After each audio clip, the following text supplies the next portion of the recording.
Hi అండి, welcome back to my channel stay with Bindu. ఈరోజు మీకోసం పాలక్ ఆలుతో కలిపి కాంబినేషన్తో ఫ్రై ఎలా ప్రిపేర్ చేసుకోవాలో తెలుసుకుందామండి.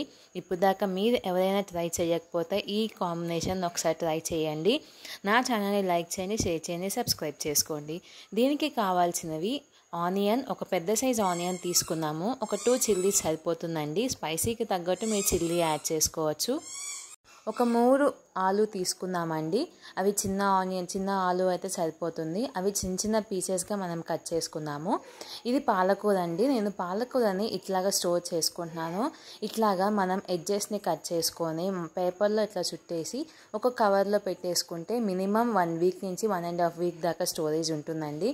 ఏమీ ఎండిపోకుండా పాడైపోకుండా ఉంటుంది. మీరు కూడా ఈ టిప్ని ఫాలో అవ్వండి. ఈ పాలకూరనండి ఒక 2-3 టైమ్స్ వాష్ చేసుకొని నీట్గా చిన్న చిన్న పీసెస్గా మనం కట్ చేసుకోవాలండి. నేనైతే ఇక చిన్న పీసెస్గా కట్ చేసుకుంటున్నాను. చిన్న పీసెస్గా కట్ చేస్తేనే ఆ ఆలు పాలకూర కాంబినేషన్ బాగా మిక్స్ అవుతుంది, ఫాస్ట్గా కుక్ అవుతుందండి చిన్న పీసెస్గా కట్ చేసుకుంటే. చూసాం కదండి, ఇట్లాగా మొత్తం కట్ చేసేసుకొని మొత్తం సెట్ చేసి పెట్టుకున్నాము కర్రీ చేసుకోవడానికి. ఇప్పుడు ఒక సైజ్ ఆఫ్ కళాయి తీసుకొని దాంట్లో ఒక 2 టేబుల్ స్పూన్ దాకా ఆయిల్ పోసుకున్నాము.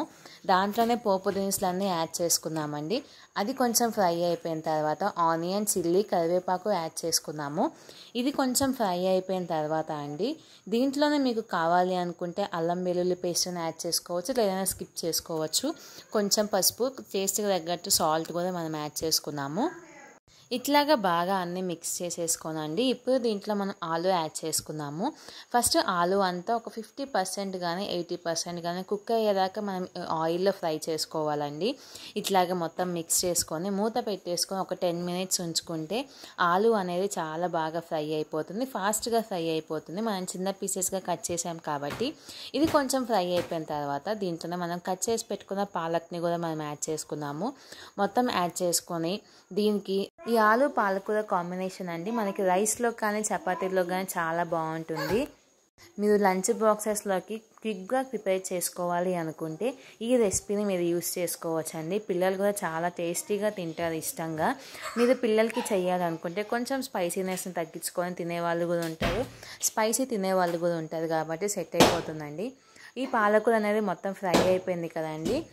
దీన్ని మనం ఒకసారి ఇట్లాగా మనం మిక్స్ చేసేసుకొని మనకు కావాల్సిన ఐటమ్స్ అన్ని మనం యాడ్ చేసుకుందామండి. స్పైసీస్ దీంట్లోకి ధనియాల పౌడర్ని ఒక 1 టేబుల్ స్పూన్ దాకా యాడ్ చేసుకొని ఒక్కసారి మనం మిక్స్ చేసేసుకుందామండి.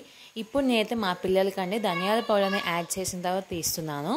దీంట్లోనే మనకు స్పైసీకి తగ్గట్టు వెల్లుల్లి కారం యాడ్ చేసుకుంటున్నానండి, ఫ్రెష్గా గ్రైండ్ చేసింది.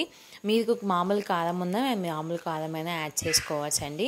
దీన్ని ఒక 5 మినిట్స్ అట్లా 2 మినిట్స్ మూత పెట్టేసి కుక్ చేసుకుంటే ఆలు పాలక్ కాంబినేషన్తో కర్రీ అనేది ప్రిపేర్ అయిపోతుందండి. ఇలాంటి వీడియోస్ కోసం నా ఛానల్ని సబ్స్క్రైబ్ చేసుకుని లైక్ చేయండి, షేర్ చేయండి, కామెంట్ చేయండి. Thanks for watching. Have a nice day. Bye.